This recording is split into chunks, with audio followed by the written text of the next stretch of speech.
Well, the first thing to say is that design of all the disciplines within making games is the hardest to define in many ways, and it's certainly the hardest to quantify. So, whereas a programmer can go and do a computer science degree and clearly prove that he can program fantastically well straight out of university, and an artist can be a fantastic modeler or painter or drawer or whatever, and that's something that people can actually tangibly see and go, right, oh yeah, okay, he's good or he's not good.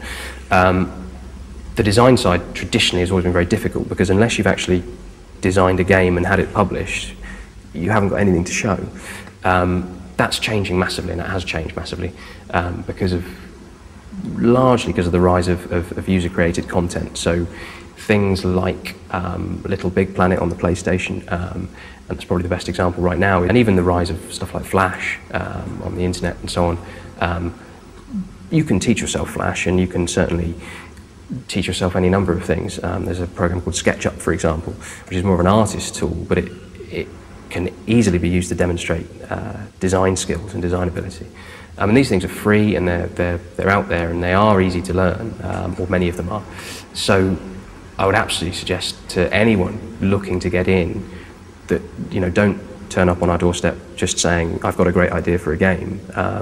You know, sort of make it to some extent. You can't make the whole thing necessarily, but you can certainly prove elements of it or demonstrate that you're capable of doing something more than just saying, I've got a great game idea, because we're never going to hire someone off the back of one great game idea anyway. You don't walk into a company and say, let's make this, and we go ahead and make it. You kind of have to spend a bit of time getting to that point.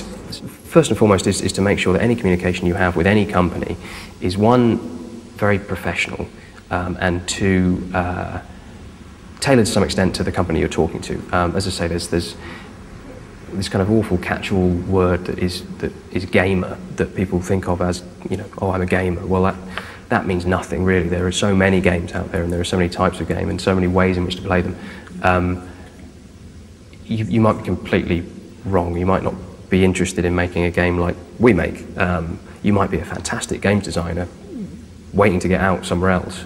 But don't apply to us if you want to make a racing game, for example, because we're not going to make one. There are many companies that will, so speak to them and talk about your passion for racing games if that's what you want to do. Enthusiasm for their particular product as well is important, I think, because, and it's kind of similar to what I said before, but you might like the idea of Relentless as a company, because certainly we spend a lot of time publicising the way in which we work as much as the games we make. And for a lot of people that's appealing,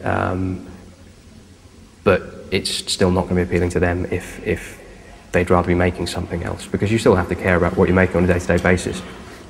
In terms of learning about things, I would think that the best thing to do is literally to play anything and everything and speak to people about why they're playing things, because you have to have that passion and you have to want to understand why things are fun or not.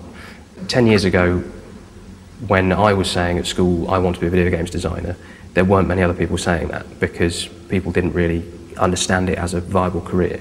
I think now that the industry is far better publicised and far better understood, there are probably dozens of guys at school today saying I want to be a video game designer. And you have to set yourself apart from that, and you have to really want to understand the kind of nature of play more than just want to make video games. Another thing to say as well, I suppose, is because we haven't really touched on it, is educationally, there's a lot of, again, because of the rise in games and the popularity of games, there's a lot of university courses that are appearing that bill themselves as games design courses and all the rest of it. Some of which are probably quite good, a lot of which won't be. And I think it's a mistake to go into something like that and think when you come out of it you're going to be a game designer, because there aren't that many jobs available, really, and you're far better served looking at a more classical degree, whether it's on the programming side, whether it's just computer science rather than computer games programming, or if in a kind of a designy sort of way, whether it is something like industrial design or graphic design or even English language.